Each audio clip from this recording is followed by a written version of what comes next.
Welcome to another 1 Minute Wednesday, where we try our best to cover one of Desk Director's many features in about a minute.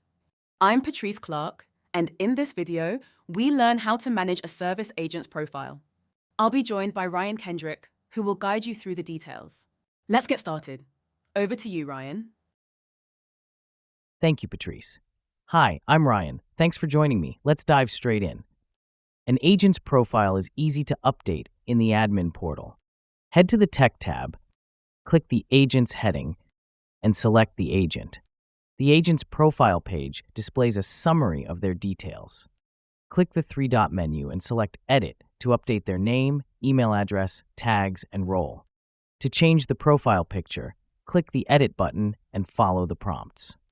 Agents also have the ability to update their own profile picture directly from their tech portal.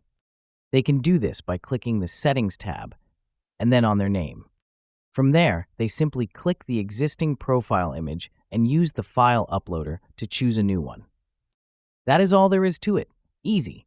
Back to you, Patrice, to wrap up for us. That's all for today's 1 Minute Wednesday. As you can see, managing an agent's profile is a breeze with Desk Director. Thanks for watching.